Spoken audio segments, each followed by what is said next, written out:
ഇന്ത്യയിൽ ഏകദേശം 100 മില്യൺ ആളുകൾക്കാണ് ഡയബറ്റീസ് ഉണ്ടെന്ന് പറയുന്നത്. Actually diabetic capital of the world ആയിട്ട് മാറിയിരിക്കുകയാണ് ഇന്ത്യ. അത്രമാത്രം പ്രമേഹ രോഗികൾ ഇന്ത്യയിൽ കൂടിക്കൊണ്ടിരിക്കുകയാണ്.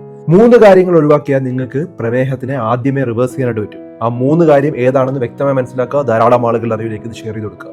ഒന്നാമതായിട്ടുള്ളത് പഞ്ചസാര തന്നെയാണ്. പഞ്ചസാര പൂർണ്ണമായിട്ട് അവോയ്ഡ് ചെയ്യുക. കാരണം അതിന് ആവശ്യമില്ല.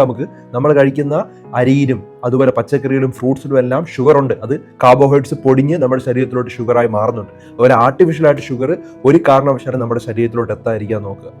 രണ്ടാമത്തെ കാര്യം, നമ്മുടെ വയറിന് ചുറ്റുമുള്ള വണ്ണം, എക്സസ് വിസറൽ ഫാറ്റ് ആണ് ഏറ്റവും കൂടുതൽ ഇൻസുലിൻ റെസിസ്റ്റൻസ് ഉണ്ടാകുന്നതിന്റെ കാരണം. അതായത് ഇൻസുലിൻ വർക്ക് ചെയ്യാത്തതിന്റെ പ്രധാന കാരണം നമ്മുടെ വയറിന് ചുറ്റുമുള്ള വണ്ണം, പ്രത്യേകിച്ചും ഈ ഓർഗൻസിന് ചുറ്റും വണ്ണം അടിങ്ങിയിട്ടുണ്ടെങ്കിൽ അത് വലിയ പ്രയാസമാണ്. അതുകൊണ്ട് നമ്മൾ എത്രയും വേഗം വയറ് കുറയ്ക്കാനും അതുപോലെ വണ്ണം കുറയ്ക്കാനായിട്ട് നോക്കുക. 10% നിങ്ങൾ വെയിറ്റ് കുറച്ചാൽ തന്നെ പ്രമേഹം റിവേഴ്സ് ആവുന്നതായിട്ട് കാണാം.